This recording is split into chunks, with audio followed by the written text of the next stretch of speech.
Good afternoon or good evening, wherever you are in time and space. I decided that as a special, since I missed a week of the Read Me series, that I would present a story called Hounds as a special matinee for this Sunday, April 23rd.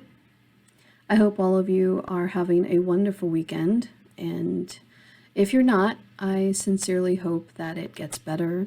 Today is Sunday, so this will be first day of a new week. Let's look at it that way. So without further ado, I'm presenting to you Hounds. It's a little bit different from some of the other stories that I have narrated. It's a little bit different from some of the stories that I have written previously. I think it's a little more akin to my Helltown experiments. So there's a little bit of government things going on, creepy creatures, and in this case, soldiers and World War II. So I hope you enjoy it, and let's proceed. Hounds by KB HURST. Two eyes glowed at me from the haze of fog in the early twilight of summer. Eyes that bore into my soul, and with only 1 inch between us, it meant only one of us would survive.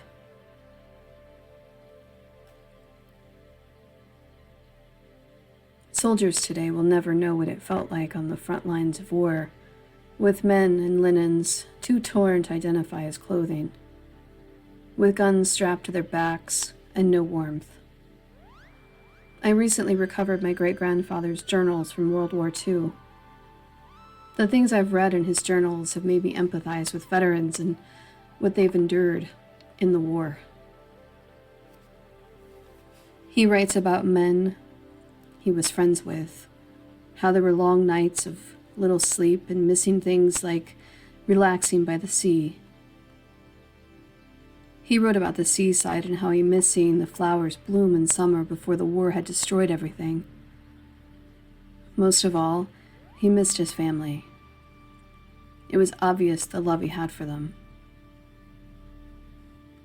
My great-grandfather was very kind and generous, but as most men are that fight in wars, many, and I mean many, are changed forever.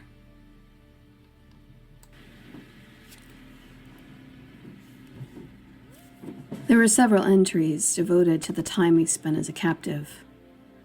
The entries there were so unbelievable.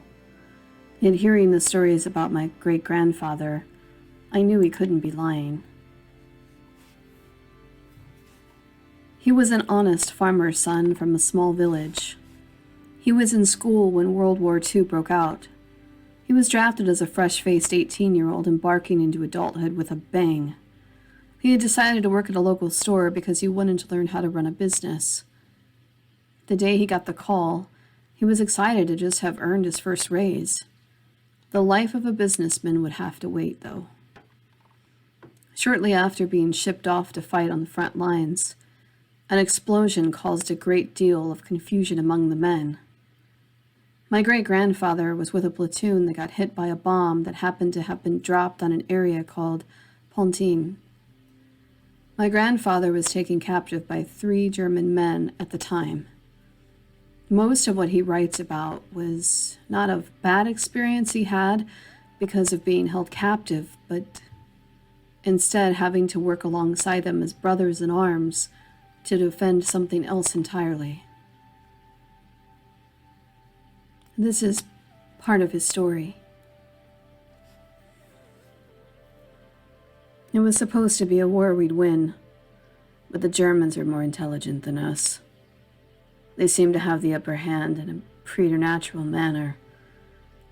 It was almost unspeakable how brilliant they were. It was as if they knew what would happen before the rest of the world. One can only hope to make this world better by the way they left it. Yet, with wars come sacrifices, Maniacal devices, shadows, death, and a million ways to die. I now know there was something else guiding the German army. Lucifer would cower in darkness and fear for whatever took hold of the world. I hate remembering it. I had my 22nd birthday yesterday. Feels like my 120th. I miss my old life, but mostly my mother's kind eyes. You know, it's strange the things you think about when death seems inevitable. The Germans unleashed hell on Ponting. Many people were starved and disease-stricken. I wanted to help my friends in arms, but after the bomb and the sickness took my fellow men, I was left alone to find food and water. The areas that weren't flooded were still abandoned by life. There was no sun shining here, only pain. That's what falls from the sky. Hot razors blasting into our skin. With each sweat drop, an adversary is unleashed. The mosquitoes quieted a bit that night when I used lemon verbena oil. The temperature dropped just enough to breathe. Only as I waited for death or a savior when I was captured by 3 German soldiers. They were not as frightening as I had imagined them. They were men dying like me. There were 2 very average-sized men, but the last one was at least 6'5". I found him captivating because his hair was white when he took off his hat, and he had the palest blue eyes. I wondered if he were the angel Gabriel coming in to save me from this hell. There's no such luck. I was hit over the head with his gun and screamed at him to move. That's all he ever uttered to me in those first few days. Move, you stupid, move! They had me carrying the items they didn't want, and there was no use in arguing with them. I was one, yet there were 3 of them. I complied like a dog. I was surprised to find out that they wanted me for the 5th day. There was a spot of land we had come by. They needed a small shelter made. They didn't have linens or blankets. Instead, they had me fetching sticks to make a sort of stick cabin. One of the men seemed to take pity on me and gave me water and bread. He only did it when the other 2 weren't paying attention, or they were sleeping. I was grateful for anything to quench my hunger and thirst. They slept in the poorly made shelter I created at night while I slept on soggy grass. It wasn't ideal, but it beat loneliness, I guessed. My hope was they'd kill me before reaching their camp. I had heard that people died in camps. They worked you to death, used you for sport, or killed you on the spot for sport. I woke on the 6th night to silver eyes watching me in the tall grass. I sat up, thinking it must be wild dogs from one of the nearby cities. When I sat up, the eyes disappeared. The feeling of them lingering in the distance gave me a warning. I felt we needed to keep moving, but we remained outside the villages, searching for food. It would be a long few days, but I didn't know it then. I couldn't sleep the rest of the night. I kept feeling my skin crawl. Mostly bugs and slugs in the grass, but at least their penetrating legs upon my skin were tangible. In the far-off distant future, I saw the kind of crawl that only death toll beetles brought. Here, I was at their mercy. The morning we left that area to search for food. They killed a pig someone had left on the farm. The house had been raided already for any valuable items. The pig was near starvation anyway. I figured we did it a favor. The sound of the pig in its last moments of death became an omen. That was the last hint of any humanity I witnessed from then on. Stuffed with food, yes, they gave me scraps, since I was the one who killed and cooked the pig. We moved onward with our hunger, only it wouldn't be satisfied for a day. I kept thinking about why there were no other soldiers around. Where was everyone? Why we were still here all alone? Yes, there was war, but there were no sounds in the distance of bombs going off or the sound of troops marching. It was all very strange. We stayed close to the village where we had found the pig. One of the German soldiers remarked that it wasn't safe to visit for long. I didn't know why, but it seemed urgent we kept moving. That was the night we had our first bonding experience. Walking along a short canal, we heard a whoop, whoop. It was a whooping sound in the distance. Stopping in our tracks, we saw eyes all around us. It was nearing dusk when we decided to slow our pace and not appear threatening. The tallest soldier stood and then motioned for us to be quiet. We stood there looking all around. There had to be thousands of eyes, all staring back at us.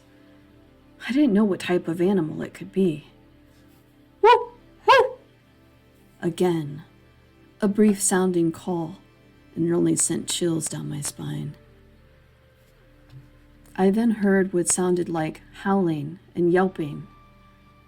I looked at the men who stood by me. All of us stood, confused, trying to understand what it was. Then I felt a slush-like texture beneath my feet.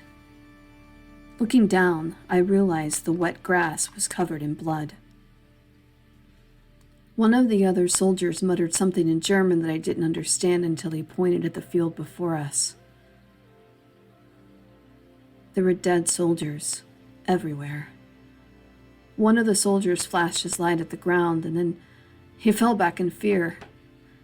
It looked as if hundreds of men were draped across the marshes and fields. Among them were ravenous dogs, or maybe wolves, eating them as we stood there. They ate in quick succession, leaving no scraps. There was the sound of cracking bones and growling amongst the gang of wild beasts in the field. You could hear the breaking of bones from where we were standing. We listened to the tearing of flesh, and the sound carried through the rotting smell in the air, causing me to nearly vomit. They carried on with their massive assault, and one of the men I was with spoke to me in English. They're eating the flesh of the dead. They're getting closer to us. He pointed at them in the distance when one of the dogs noticed us. I heard what sounded like running in the grass when I realized it was my captors evading the wild dogs. I watched as suddenly a massive dog that looked as if it had come from the pits of hell out of nowhere tackled the one who had spoken to me in English.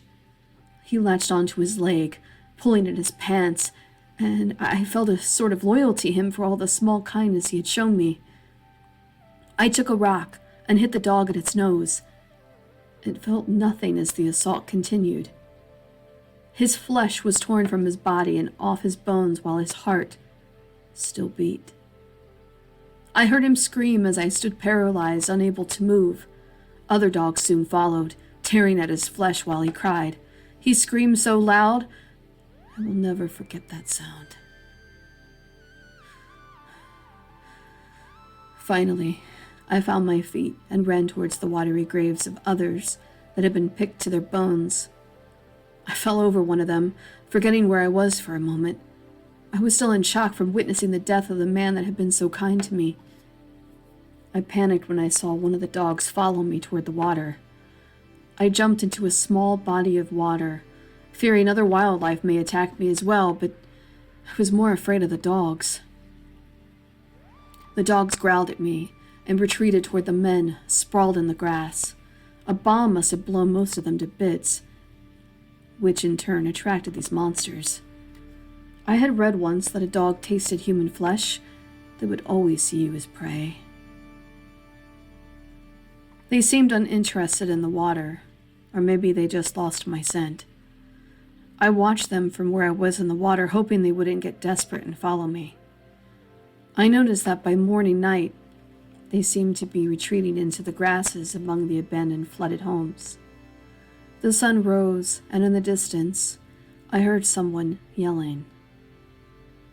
I saw the other 2 men in a boat near the bank. Tired, exhausted, and fearful of what may come next, I waded through the water to the other side of the marsh to meet up with them. No more. I was just a captive. Now I was a comrade. "Take water. You see anything?" asked the tall blonde one, who at this point I declared as Thor because he looked like a Nordic god. "Thanks." I drank quickly. The other man was short with a constant scowl, and I learned his name was Alex. Alex wanted us to move quickly out of the area, but there were barriers at every turn.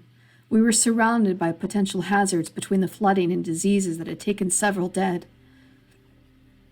We could see near the abandoned homes, but there was the possibility of explosions from explosive all around us.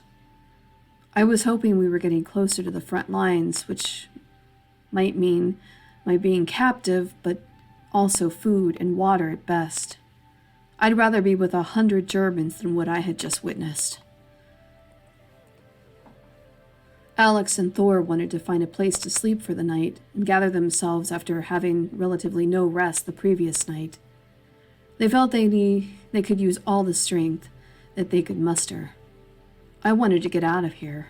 I could smell death all around me. The insects were breathing faster each day, and the real fear was that I would die of malaria, bombs, or starvation, something that didn't sit well. Yet, if it was malaria, it would be those hounds from hell. Thor looked at me and gave me some meat he had saved. He was nice to me for the first time in several days, since I had become his captive. I hope we could all get out of here before the treacherous morning ahead of us. Maybe he would let me go. No such luck. We found an abandoned 2-story home and went to the 2nd floor immediately. There was a window in a tiny room that looked as if it once belonged to a child. The other room was blocked off by a large piece of wood that looked like it had fallen from the ceiling during one of the bombs. We rolled out some of the bedding that we found in the room and tried to get comfortable for the next few hours. The sun seemed to taunt us as it went down in the distance. We tried passing the time by telling jokes. I no longer felt that I was being held against my will. My comfort, however, was short-lived. Night crept in quickly. Too quickly. It was pitch black outside the house we were hiding in. We seemed to have a feeling of dread. Alex attempted to make a joke, but he stopped talking because Thor put his hand over his mouth. It was Thor who heard the first sound of a yelp. I saw eyes in the distance, silver, and they no longer focused on the fields of the dead. I had this eerie feeling that they knew we were here. We remained still and quiet as we watched from the upstairs window of the tattered 2-story house. Bang! I heard something hit the floor downstairs to the home we were in. I peered out the window to see what it was, but we already knew. 2 more bangs. One of them was using its body, throwing itself against the wooden door beneath us. I moved abruptly, nearly falling over Thor, tripping as I attempted to peer out the window. Those damn dogs could smell us. I saw one of the dogs look up at us, wagging its pretty little tail. It was like something out of a fable. The dog ran back towards where it had come from, as if it were warning the others. Within minutes, hundreds followed him back to the house. They were sniffing and smelling the air. They howled and they yelped, all the while working themselves into a frenzy. In the center of the 3 or so dozen dogs was one giant dog. It was not humanly possible. The size of this thing nearly towered above 6 feet. Its body was as wide as the front door, and I knew it would not take much to get through that front door.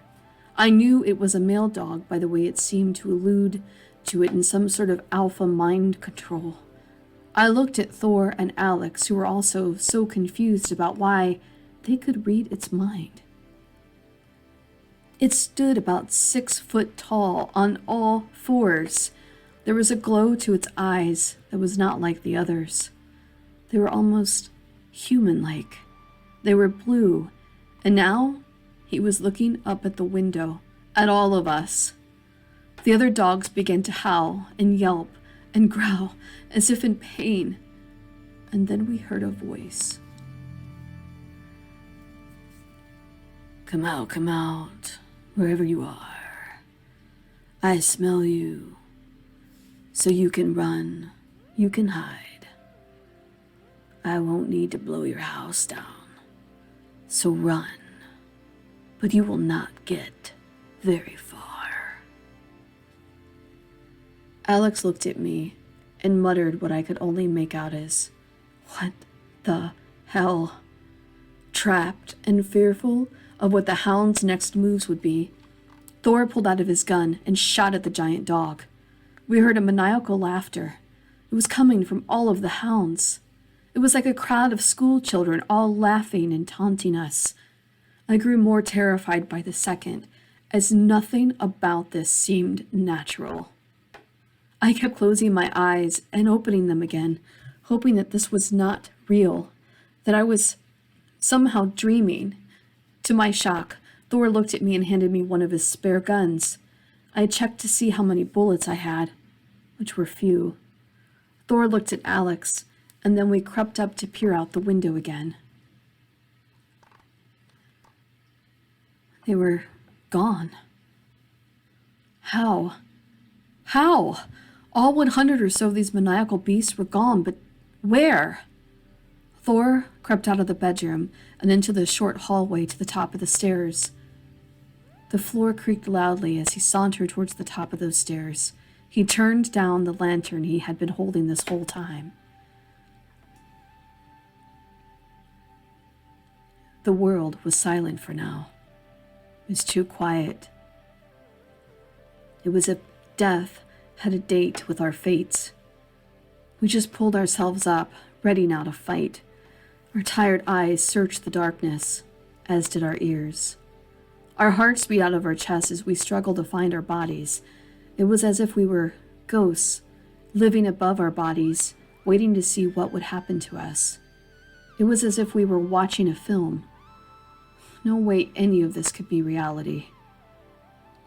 It was Thor who saw him first.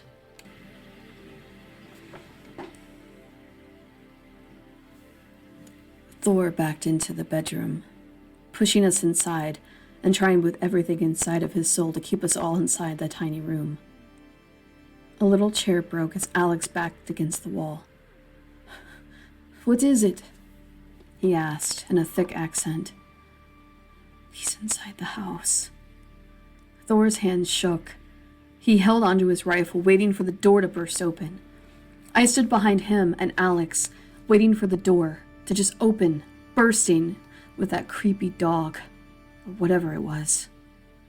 Yet, it remained closed, tight. I looked at both of the men and watched. The darkness seemed darker now, that our fears had kicked in. I don't know how long we stood there in the pitch black. It was Alex who noticed the smell. It began to permeate our nostrils like getting gassed in a crowd. The smell nearly made me vomit. I looked at Thor and Alex, who couldn't take it anymore, and to my dismay, Thor opened the tiny bedroom window. The smell was only alleviated by a small amount. It wasn't enough to help, but I did take a deep breath, not realizing it would be my last to be grateful for. As I stood behind Alex and Thor, feeling quite claustrophobic in the tiny child's room, I saw Thor's arm ripped from his body. Strands of flesh snapped into my eyes. Blood hit my eyeballs and the tip of my nose and smeared against my cheeks. Alex was pissing his pants at this point. I could smell the urine in the air among the blood and the screams. I saw the dog's head inside the window with a mouth like a vice. Even in the darkness, the teeth were white and phosphorus, like a creature in a book I had read once. The teeth glowed in the dark, and eyes glowed silver blue under the distant single street light. Up the street. I knew there had to be working electricity somewhere, and I knew I had to get somewhere I could call for help. Wars were deadly, but this was something entirely different. It became an art just to survive, as I now knew what I needed to do. I saw Thor get yanked towards the window as one of the beasts pulled his body out the second-story window. I managed to pull him closer to me and Alex, hoping to help him from dying. The beast slipped and fell from the second-story window. I managed to shut the window on a second, as a second hound leaped towards the window on the back of another dog. I heard it yelp as it too fell to the ground. Soon another hit the glass, and then another. I tried to manage Thor's injuries as he bled all over me. Blood was everywhere, and I knew they were smelling it like a shark in deep black water. I think I'd rather be with the sharks. Right now, I was trapped inside a tiny room with a bleeding man and another cowering next to me. I knew if there was any chance to survive this, we had to act fast and smart. The door to the hallway seemed close and yet so far away. I was afraid of what awaited us on the other side. Unless we moved now, we would never know. Chances were the dogs had not opened the door. They didn't have digits like primates. I could hope anyway. I stepped in front of Thor and Alex and managed to get to the door. I stood there listening for any signs of the hounds from hell on the other side. I opened the door a crack, holding it tight, ready to push it back quickly if needed. In the darkness, I felt my eyes begin to adjust somehow. I looked in the dark and could not see anything. I shut the door and grabbed Thor's lantern. I found matches in his back pocket. He was slipping away quickly, and I feared he'd die on me. He was still bleeding profusely. I took a deep breath and laid him on the child-sized cot on the other side of the room. I pushed it back against the wall. I knew he was a lost cause. Even if I could get help, his chances of surviving even a day more were slim. I managed to whisper to Alex in broken German that we would try to return for him in the morning, in the daylight, hoping it would be safer. Deep down, I knew he'd be dead by morning. But I didn't need Alex to realize that and create more fear, which would only be paralyzing right now. I looked again at the hall. There was nothing out there. I crept down the stairs with Alex close behind me. I felt suddenly like a babysitter of a very young child. Alex's fear rendered him nearly useless. I understood, but being a soldier, at least for me, after being held captive for days, made me strong. I just didn't have the fear that he did. I was used to not knowing what each day would bring. Life and death, they were one and the same. I survived by thirst, drink, hunger, and whatever food afforded me. I took a deep breath and felt Alex up against my backside. I turned to him and told him to stay as we reached the bottom of the stairs. The front door was still closed and intact, barely. I opened the door slowly at first, and to my amazement, there were no dogs outside the tiny house. I shut the door slowly, locking it. I looked at Alex and motioned for him to check for additional supplies we could take with us. I found a few matches and another rifle near the fireplace. What a place to leave a gun. I looked for additional bullets. There was one bullet in a box near the gun on the brick lining the fireplace, but nothing else. I figured that was better than nothing. Alex found a small pistol in an old coat and put it in his back pocket. We looked outside the window, hoping not to be discovered. I knew, as a dog, they would smell us before we saw them. I tried explaining to Alex about the distant streetlight and the electricity. He nodded in understanding and then pointed to a box on the table with medical supplies. I looked at it, and he managed to take a few bandages out and things to fix a wound. I took a deep breath, and so did Alex. We both opened the front door to the tiny house, praying that the hounds would not hear us. The street was rubble, so I knew it was as good as hell freezing over. As soon as I stepped out of the house and onto the gravel, I heard a yelp. Shit, they had heard us. They knew we were coming. Now, the only option was to work smarter. We couldn't run on foot. We couldn't outrun them. I only knew we needed to get the lights. We had to get to those lights. In a panic, we set off. I managed to get us as far as one house and found a door unlocking it. I snuck inside, and just as we both made it in the door, I saw the door we came out of crash open. I heard growling and glass breaking, and I could hear the sound of breaking bones. They had found Thor. I knew he was a goner, but I had hoped that he would make it after all. We moved to the back of the house we had escaped into. We decided to hop from house to house on the way to where the electricity was so that we could call for help. I turned off the lantern. Alex looked at me as if I had lost my mind. I shook my head so he knew the light being off was necessary. I didn't want them to see us inside the houses. When we went towards the back of the house, there was one door that led into a back patio. This one was easy. There was a wall near the homes, and I figured we could get to the next house by each patio wall. We got out of the back of the house, and were a good way of quickly getting in and out of each house so that the dogs didn't get to us first. In one place, then another, out we went. The dogs were just behind us, then into another shelter, using the neighborhood patio walls for the quickest way. As we got near the building with the light on, Alex fell into one of the patios, spraining his ankle. I helped him up while they were on the back of us. I looked up to my shock and horror to see a pack of them scaling the rooftops of the buildings, sniffing and searching. Terrified, we managed to get to the end of the street. Under the street light, there was one building with a light on. We managed to get to the lighted building where we wanted to be. When we reached inside it, every light was on. There was even a radio on, speaking in German. I grabbed the radio as Alex saw candy that had to be months old on a table near the radio. I sat down, and just as I clicked the button to radio out to someone, anyone, the lights went out. I began to shake, looking at Alex. What was this? I searched for a way to find out how to turn the electricity back on, but then I smelled them. I heard the maniacal laughter again. I looked at Alex, who was mid-bite into a Belgian chocolate, when I saw his head detach from his body. I felt the warmth of the blood hit my face. I was annoyed by my feeling as it tickled my skin, causing me to rub it to take the tickle sensation away. Instinctively, I could only stare at them as they thirstily looked at me with wicked phosphorus grins. I knew now the light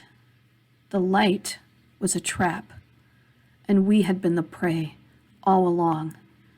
This had been some sick game. Smart doggies. I accepted my fate, standing there looking at the beasts, waiting for the next paw to slash at my throat and begin to devour my loins. Only that didn't happen right away. I saw them all stop eating and licking at Alex's dead body and run down a long hallway. Something else was coming. I blinked, and I blinked hard when I saw him. The tallest wolf dog appeared out of the shadows. It looked me directly in the eyes, licking its blood-stained lips. It approached me with its bright, glowing eyes, and to my shock and bewilderment, it began to stand on both legs. An apex predator, to be sure. Then it laughed.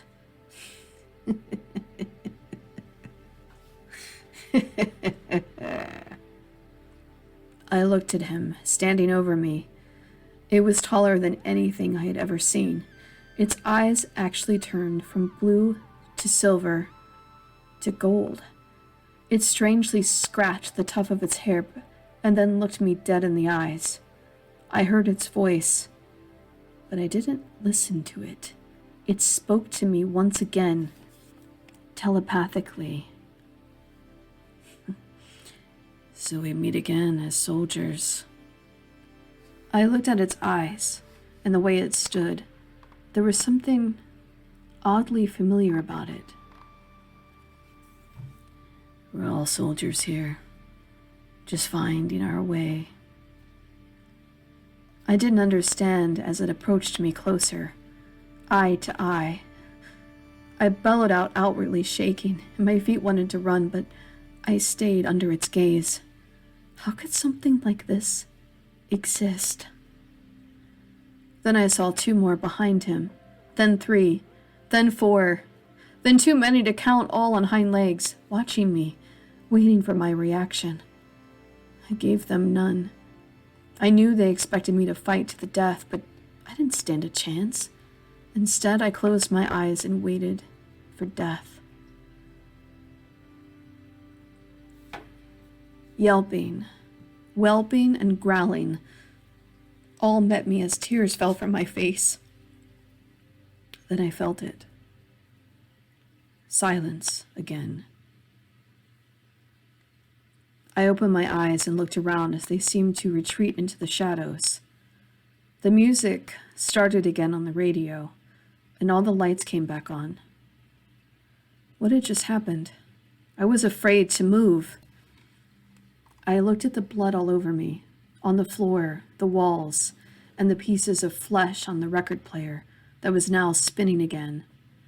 The air had grown calm, and the beast seemed to disappear as the sun finally rose above the lost city. I took a deep breath. I was finally able to. I had held it in for far too long. Tears waited for me as soon as I realized my life was being spared. I went to reach for the radio to call out to anyone, to let them know I was alive, when I saw it again. Fuck, another trap. No! The evil dog bit at me and clawed at me. It came from under the desk where I was standing. My blood was now everywhere. The walls, the desk, and where I lay, I saw my comrade and his arm on the floor beside his eyeball. Alex's brown eye met mine as I cried out in pain as this thing ate at my chest. Then the beast from before appeared. It saved me. I had yet to learn why. I only knew I woke up to a perfectly healed body, amazingly. I was no longer in German territory either. I saw the beast looking at me when I awoke. I recognized him. I recognized him. He was the soldier who had shown me kindness. What was he? I looked down at my body. It was perfectly healed. I was confused, but glad to be alive. It was a week before I finally found an army to help me. I was sent to the hospital and nursed back to health. It was later they sent me home to my family. I hope whoever reads this understands that war is terrible. It's messy, dirty business. But so is genetics. While I knew inside I could never tell anyone what happened to me, I also could never be completely normal again. I knew there was something wrong with me when I finally returned home. I had to face that. Whatever that beast had done for me saved my life, but it also changed me. I was never the same man. Even as I write this, my wife, children, and grandchildren can never know what I am or what I've done. I'll die soon of old age. I just hope the world can forgive me for what I've done.